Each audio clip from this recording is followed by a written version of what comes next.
ചില സമ്മാനങ്ങൾ.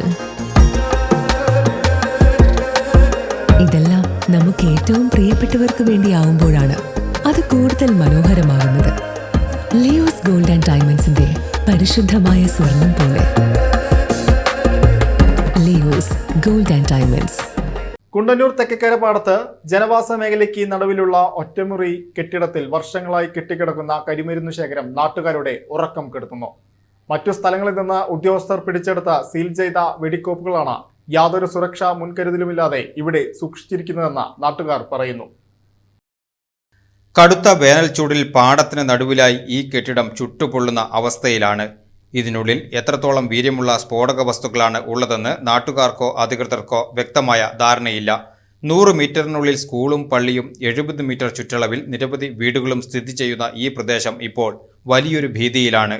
അടുത്തിടെ മുണ്ടത്തിക്കോടുണ്ടായ വെടിക്കെട്ട് അപകടത്തിന്റെ പശ്ചാത്തലത്തിൽ കുണ്ടന്നൂർ നിവാസികളുടെ ആശങ്ക ഇരട്ടിയാക്കിയിരിക്കുകയാണ്. മുമ്പ് നടന്ന അപകടത്തിൽ ഈ മേഖലയിലെ വീടുകൾക്കും പൊതുസ്ഥാപനങ്ങൾക്കും വൻതോതിൽ കേടുപാടുകൾ സംഭവിച്ചിരുന്നു. ആ ദുരന്തത്തിന്റെ നടുക്കം മാറാത്ത നാട്ടുകാർക്ക് മുന്നിലാണ് ഈ ടൈം ബോംബ് അധികൃതർ മാറ്റാതെയിട്ടിരിക്കുന്നത്.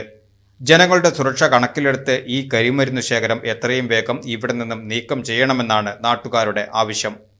ഇത് എപ്പോഴാണ് പൊട്ടിത്തെറിക്കാന്ന് പറയാൻ പറ്റില്ല. എത്രയും പെട്ടെന്ന് ഈ സാധനം ഇവിടുന്ന് മാറ്റും വേണം. ആ കെട്ടിടം ഇവിടുന്ന് പൊളിച്ച് മാറ്റും വേണം. കൃഷിപ്പാടത്തിൻ്റെ നടുക്കനാണ് നിൽക്കണം. ഈ കൃഷിപ്പാടം എന്ന് പറയുമ്പോൾ ഒരു ഓരം ചേർത്തിട്ടുള്ള കൃഷിയാണ്. ഒരു 10 വറ കണ്ടത്തിന് വീതിയുള്ളൂ. അതിനകത്ത് പിന്നെയൊക്കെ ഞങ്ങളുടെ വീടുകളാണ്, അങ്ങാടിയുടെ വീടുകളാണ്. അപ്പോൾ ഇങ്ങനത്തെ സംഭവം ഉണ്ടാകാതിരിക്കാൻ പ്രത്യേകം അതിൻ്റെ ഉദ്യോഗസ്ഥന്മാർ ശ്രദ്ധിക്കുക. ഇപ്പോൾ ഇതാ മുണ്ടത്തിക്കോട് ഉണ്ടായില്ലേ, കുറേ കാശും പണവും കൊടുത്തിട്ടൊന്നും ജീവൻ തിരിച്ചു കിട്ടില്ല. ആ ജീവൻ തിരിച്ചു കിട്ടാൻ വേണ്ടിയാണ് ഇപ്പോൾ ഞങ്ങളിത് പറയണത്. എത്രയും പെട്ടെന്ന് അത് നിർവീര്യമാക്കിയേ പറ്റൂ. ആ ബിൽഡിംഗ് അവിടുന്ന് പൊളിച്ച് മാറ്റി തന്നെ വേണം. അല്ലാതെ നാളെ ചെയ്യാം, മറ്റന്നാൾ ചെയ്യാം, അപകടം പറ്റുമ്പോൾ സംക്രമേൻ്റെ ഊതിയിട്ടൊന്നും കാര്യമില്ല. നമുക്ക് ഇതാ പറയാനുള്ളത്.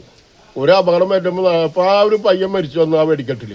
ഇവിടെ ഈ അപകടം ഉണ്ടായില്ല, വെടിക്കെട്ട് പുരകളിൽ തീപിടുത്തുണ്ടായിട്ട് ഒരാളൊന്നും ഇതൊന്നും പറഞ്ഞു കേട്ടില്ല.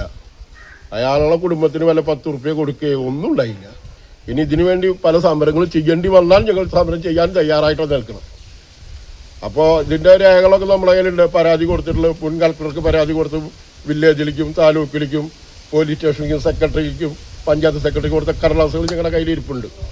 അതിൻ്റെ പകർപ്പുണ്ട്. ആയതുകൊണ്ട് എത്രയും പെട്ടെന്ന് ഈ സാധനം ഇവിടുന്ന് മാറ്റിയോ വേണ്ടോ ഞങ്ങൾക്ക്.